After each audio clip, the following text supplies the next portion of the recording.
Welcome you all in my channel. आज का हमारा टॉपिक है एटमॉस्फेयर। हम ये जानेंगे what is atmosphere, structure of atmosphere and composition of atmosphere.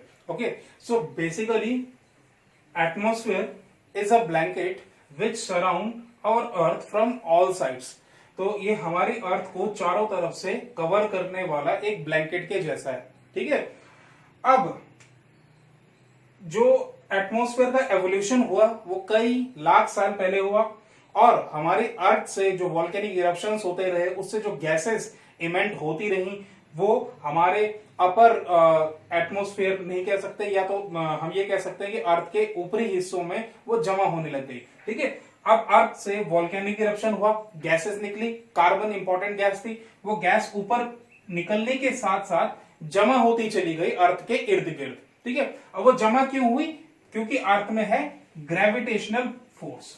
ठीक है, ड्यू टू ग्रेविटी वो अर्थ के आसपास चिपकना शुरू हो गए। ठीक है, अब आज की तारीख में जो हमारे पास एटमॉस्फेयर है, ऐसा नहीं है कि ये एटमॉस्फेयर पहला एटमॉस्फेयर था और ये आज तक है। जो पहले एटमॉस्फेयर बना होगा वो एक से ज्यादा हो सकते हैं, वो फेड अवे हो गए होंगे क्योंकि अर्थ को ठंडा होने में टाइम लगा।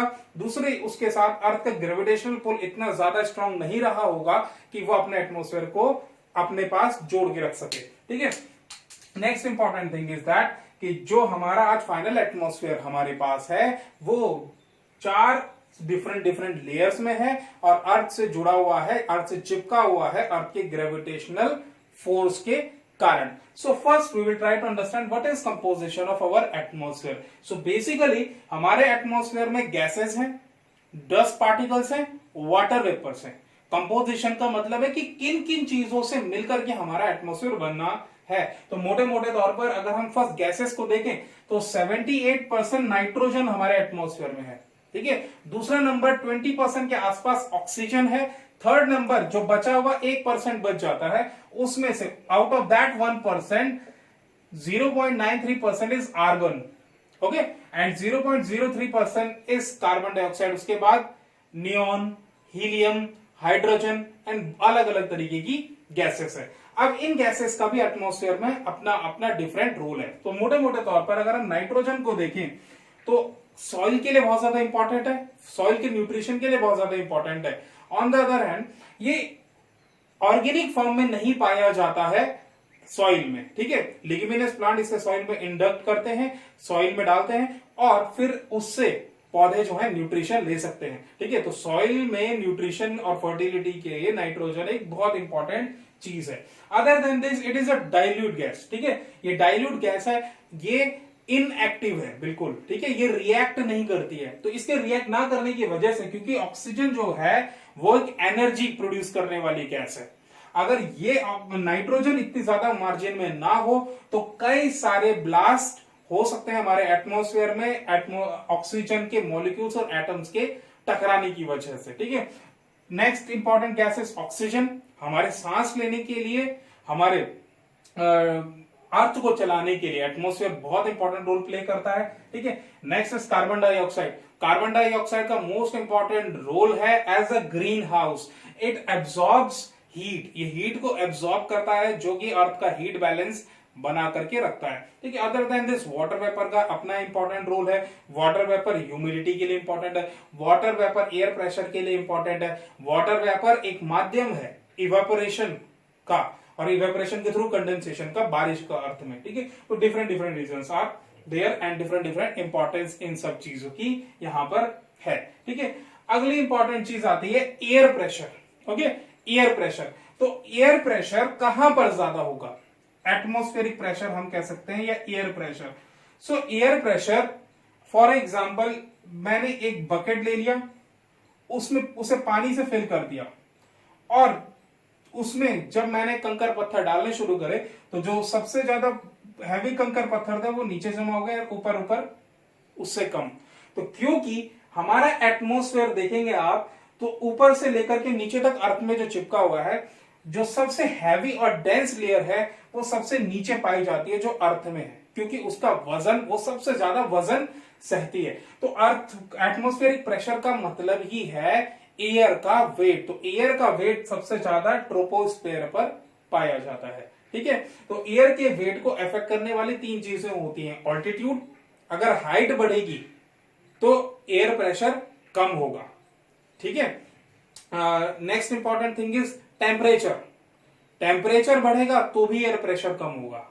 और अगली इंपॉर्टेंट चीज है वाटर वेपर। अगर वाटर वेपर ऐड होगी तो भी एयर प्रेशर कम होता है, क्योंकि वाटर वेपर का मॉलिक्यूलर वेट बहुत कम होता है ड्राई एयर से, ठीक है। अब आते हैं हम अपने स्ट्रक्चर ऑफ एटमोस्फेयर पे। कंपोजिशन को आपने समझा, structure of atmosphere. So atmosphere को हम 4 डिफरेंट लेयर्स में डिवाइड करते हैं। ट्रोपोस्फेयर सबसे नीचे layer, stratosphere, mesosphere and then our thermosphere. Okay, thermosphere. So thermosphere को फर्दर हम 2 हिस्सों में डिवाइड करते हैं, आयनोस्फेयर एंड एक्सोस्फेयर में। तो बेसिक मोटे मोटे तौर पर there are 4 layers of atmosphere, troposphere, stratosphere, mesosphere, thermosphere, ठीक है। अब इन्हीं लेयर्स को हम 2 कैटेगरी में और डिवाइड करते हैं।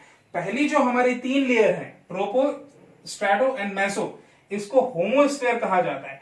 नाउ होमोस्फेयर कहने के पीछे रीजन है कि यहां पर जो गैसेस का कंपोजिशन है वो एक बराबर है, लगभग मींस मिक्स पोर्शन में है। थोड़े थोड़े पोर्शन में हर किस्म की गैस आपको यहां पे मिलेगी। Nitrogen, oxygen, carbon dioxide, argon, methane, हर तरीके की गैस आपको यहां पे इन 80 किलोमीटर के दायरे के अंदर 80 किलोमीटर के अंदर आपको मिलेंगी, ठीक है। बट हेट्रोस्फेयर के बाद, ये इंपॉर्टेंट है, हेट्रोस्फेयर के बाद, क्योंकि हेट्रोस्फेयर के बाद जो ग्रेविटेशनल पुल है वो इतना ज्यादा अप्लाई नहीं होता, पहली चीज। दूसरी चीज है कि यहां पर से स्पेस शुरू हो जाता है, ठीक है। स्पेस शुरू हो जाता है हमारे सोलर सिस्टम का। तो हेट्रोस्फेयर में जो गैसेस हैं वो लेयर्स में हैं, ठीक है। पहले नाइट्रोजन मॉलिक्यूलर फॉर्म में, फिर उसके बाद ऑक्सीजन की लेयर आती है एटॉमिक फॉर्म में, ठीक है। फिर हीलियम की लेयर है एंड लास्ट हाइड्रोजन की लेयर है, ठीक है। तो यहां पर कंपोजिशन में गैसेस नहीं है, यहां पर गैसेस की लेयर्स दर लेयर्स गैसेस पाई जाती हैं, ठीक है। और आगे जाकर के एक्सोस्फेयर में केवल रेयरिफाइड हल्की गैसेस और गर्म गैसेस जो है हाइड्रोजन और हीलियम ही मिलती हैं, ठीक है। So let's start the structure of atmosphere. तो दिस इज अवर अर्थ।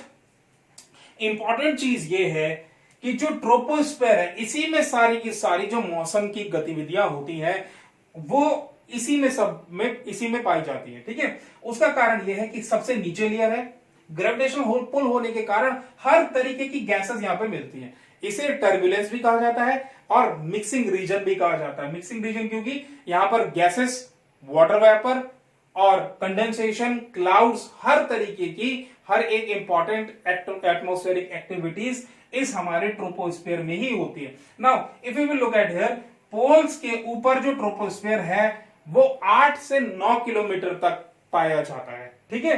और इक्वेटर पर जो हमारा ट्रोपोस्फेयर है वो 15 किलोमीटर तक पाया जाता है। इसका कारण है कि इक्वेटर पे सन की जो है सीधी रेस आती है, ठीक है।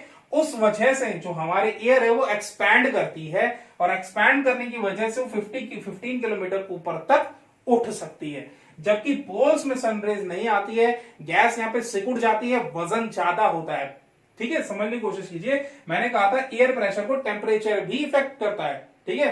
तो टेम्परेचर ने यहां पे क्या इफेक्ट करा कि यहां पे एयर प्रेशर ज्यादा है और यहां पर कम है। तो यहां पर एयर प्रेशर कम होने की वजह से ज्यादा लोअर लेवल तक ही बहुत कम लेवल तक ही आपको एटमोस्फेरिक लेयर या ट्रोपोस्फेयर मिलेगा।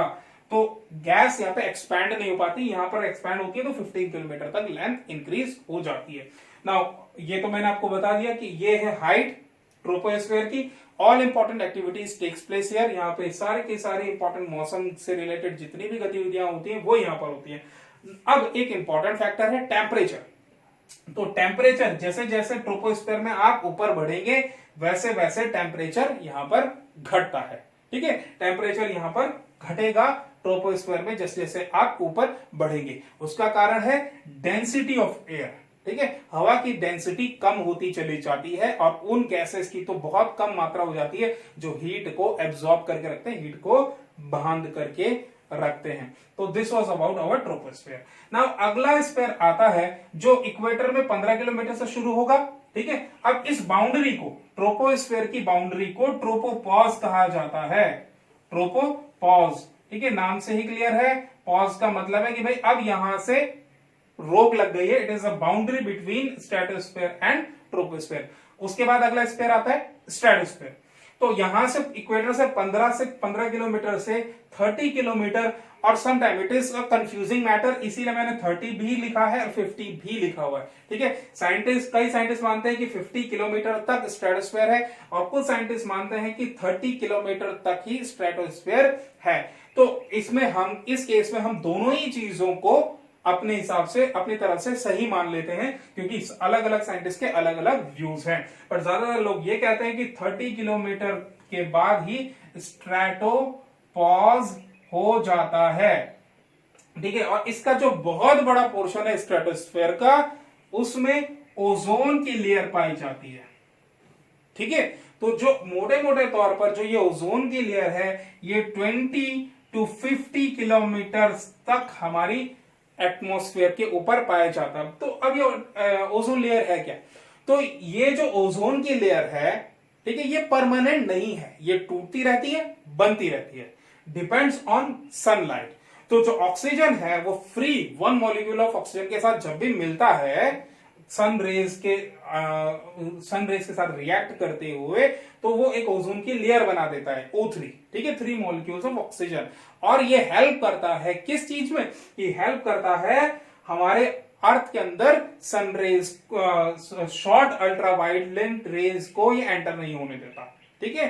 तो अल्ट्रावायलेंट रेज का नुकसान क्या है? ये तो हमने बहुत सुना है इस बारे में कि भाई स्किन कैंसर, बीमारियां, और बहुत जल्द ये वेजिटेशन को, ठीक है, हमारे इकोसिस्टम को बहुत आराम से खत्म कर सकता है, साथ में टेम्परेचर को बना सकता है। तो जो ये ओजोन की लेयर है, अर्थ का टेम्परेचर को मेंटेन रखती है, अल्ट्रावायलेंट रेडिएशन को अंदर नहीं आने देती। बट एक फायदा अल्ट्रावायलेंट रेडिएशन का ये है कि आज की तारीख में हम वाटर फिल्टर्स में यूवी इस्तेमाल करते हैं, अल्ट्रावायलेंट, तो वो वायरसेस को मारने में बहुत इंपॉर्टेंट है। आज की कोरोना वायरस के दौर में अल्ट्रावायलेट रेडिएशन की हेल्प ली जा रही है वायरसेस को खत्म करने के लिए, सैनिटाइजेशन के लिए। Next layer is mesosphere, extend from 50 to 80 kilometre, ठीक है। अब पहले स्ट्रेटोस्फेयर के टेम्परेचर की बात कर लेते हैं। तो स्ट्रेटोस्फेयर में टेम्परेचर में कोई इंक्रीज या डिक्रीज नहीं होता, ये कहा जाता है ये स्टैटिक है, यहां पर कोई टेम्परेचर में इंक्रीज और डिक्रीज नहीं होता, ठीक है। लेकिन कुछ साइंटिस्ट का मानना है कि कुछ हद तक यहां पे टेम्परेचर जो है बढ़ता है, क्योंकि यहां पर ऊपर ट्रोपोपॉज पर माइनस में टेम्परेचर होता है, ठीक है, -100, -150, और यहां पे स्ट्रेटोपॉज तक आते आते 0 डिग्री टेम्परेचर हो जाता है। तो थोड़ा बहुत टेम्परेचर इंक्रीज होता है। नेक्स्ट इंपॉर्टेंट चीज, इसके नेक्स्ट इंपॉर्टेंट फीचर है पर्ल साइरस क्लाउड, ठीक है। साइरस क्लाउड यहां पर पाया जाता है। अगली इंपॉर्टेंट बात यह है कि जितनी भी इंटरनेशनल फ्लाइट्स हैं, इंटरनेशनल फ्लाइट्स वो यहीं पर ऑपरेट करती हैं। अब इंटरनेशनल फ्लाइट यहां पे क्यों ऑपरेट कर रही है? डोमेस्टिक फ्लाइट ट्रोपोस्फेयर पे ऑपरेट करती है, डोमेस्टिक फ्लाइट जो है वो ट्रोपोस्फेयर पे ऑपरेट करती है, इंटरनेशनल फ्लाइट स्ट्रेटोस्फेयर में ऑपरेट करती हैं। देखिए डोमेस्टिक फ्लाइट को क्योंकि कम दूरी तय करनी पड़ती है, तो वो लोअर लेवल में उड़ती है। अब क्योंकि इन्हें ज्यादा बड़ी दूरी तय करनी है, तो ये ऊपर उड़ा करती है। ऊपर उड़ने से एडवांटेज क्या है? तो एडवांटेज ये है कि यहाँ पे एयर की डेंसिटी कम है, तो फ्रिक्शन कम मिलेगा, और ज्यादा तेज गति से जो इंटरनेशनल फ्लाइट्स है वो मूव कर सकती है। अब आते हैं अपने नेक्स्ट टॉपिक के ऊपर, मेसोस्फेयर। तो इसका नाम मेसोस्फेयर इसलिए पड़ा कि ये जो लेयर है ये जानी जाती है हमारे लाइटनिंग इफेक्ट के लिए, ठीक है, ऑरोरा बोरियलिस एंड ऑरोरा ऑस्ट्रेलिस, ठीक है।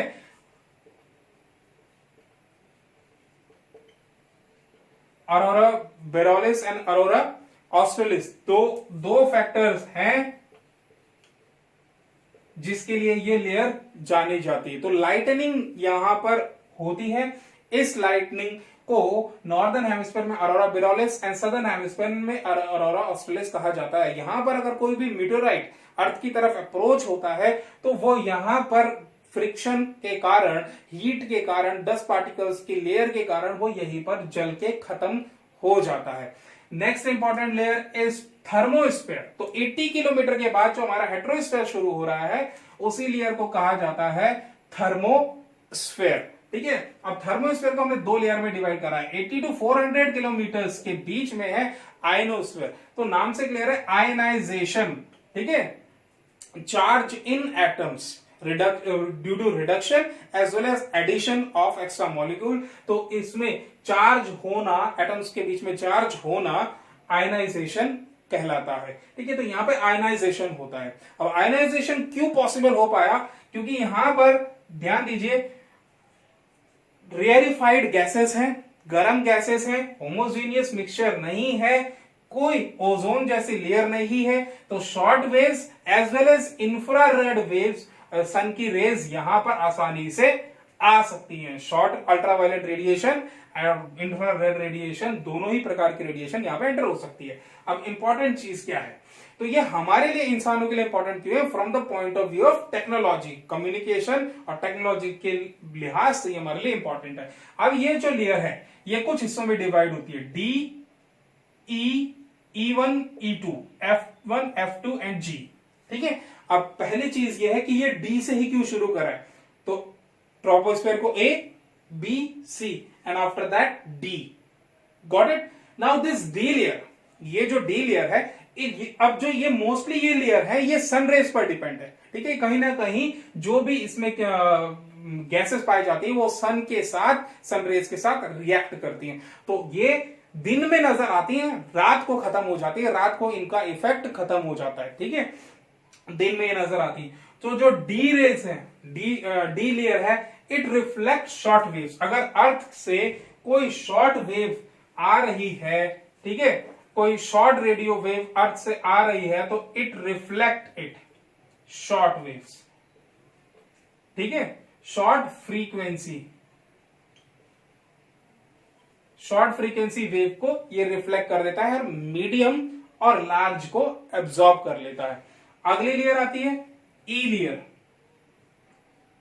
ठीक है, तो E layer short as well as short waves को रिफ्लेक्ट करता है और मीडियम और लॉन्ग वेव्स को रिफ्लेक्ट करता है और शॉर्ट वेव्स को एब्जॉर्ब करता है। ये वाली शॉर्ट वेव्स को रिफ्लेक्ट करती है, तो ई लेयर जो है वो लॉन्ग और मीडियम वेव्स को मीडियम फ्रीक्वेंसी वेव्स को रिफ्लेक्ट करने का काम करती है। नाउ अब E1 और E2 में डिफरेंस ये है कि ये सब भी इन मोटे तौर पर लॉन्ग वेव्स और मीडियम वेव्स को रिफ्लेक्ट करते हैं। बट इंपॉर्टेंट ये है कि यहां पे नाइट्रोजन के मॉलिक्यूल्स होने की वजह से जो ई लेयर्स है ये नाइट्रोजन के मॉलिक्यूल्स के साथ रिएक्ट करती हैं और जो एफ लेयर्स है ये ऑक्सीजन के मॉलिक्यूल्स के, ऑक्सीजन के एटम्स के साथ में रिएक्ट करती है। अगली लेयर्स है जी लेयर। ये प्रोटॉन्स की लेयर मानी जाती है। It is not discovered in that margin. अब जो ये शॉर्ट वेव्स रिफ्लेक्ट होती हैं, ठीक है, तो इसकी हमारे कम्युनिकेशन के लिए इंपॉर्टेंट है। जो हम साउंड या वीडियोस देखते हैं वो इन्हीं लेयर्स की वजह से पॉसिबल हो पाता है। ठीक है, तो इसको कैनली हेविसाइड लेयर भी कहा जाता है, E layer and D and E layer को, एंड एफ लेयर को एफेल्टन लेयर भी कहा जाता है। इसके ऊपर हमारा एक्सोस्फीयर है। अब हम कहेंगे कि कहां तक हमारा एटमॉस्फेयर है, तो मोटे तौर पर 1000 किलोमीटर्स तक हमारा एटमॉस्फेयर है। यहां पर हीलियम एंड हाइड्रोजन गैसेस ही पाई जाती हैं। क्लियर? उसके बाद हमारा स्पेस शुरू हो जाता है 1000 किलोमीटर्स के बाद। तो यहां से सन के बारे में थोड़ी सी जानकारी लेते हैं। तो सन की जो पहली लेयर, आउटर लेयर की मैं बात कर रहा हूं, नॉट इंटरनल लेयर, तो photosphere, then chromosphere and then corona. तो ये नाम जो है कोरोना वायरस को इसी से मिला है, क्योंकि जो उसका शेप है कोरोना जैसा दिखता है। अच्छा, ये कोरोना नजर कब आता है? जब कभी भी सोलर इक्लिप्स होता है, सन के आगे कभी मून आ जाए, जैसे कि इस साल ये फेनोमेना हुआ था, तो जो बाहरी लेयर हमें नजर आती है उसको कहा जाता है corona. So this was all about our atmosphere. Now कुछ इंपॉर्टेंट चीजें, कुछ प्रॉब्लम्स हमारे एटमॉस्फेयर से रिलेटेड जो जुड़ी हुई है, that is greenhouse effect.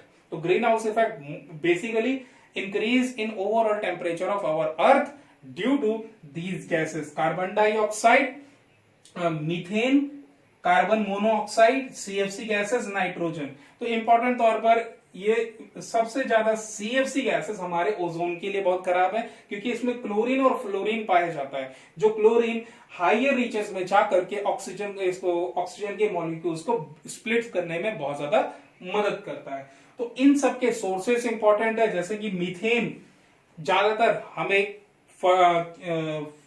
Biomass से मिलेगा, जहां पे एनिमल्स होते हैं वहां से मिलेगा, ठीक है, खेतों से मिलेगा, जहां पर भी कोई ऑर्गेनिक चीज डीकंपोज हो रही हो वहां पर मीथेन रिलीज होती है, ठीक है।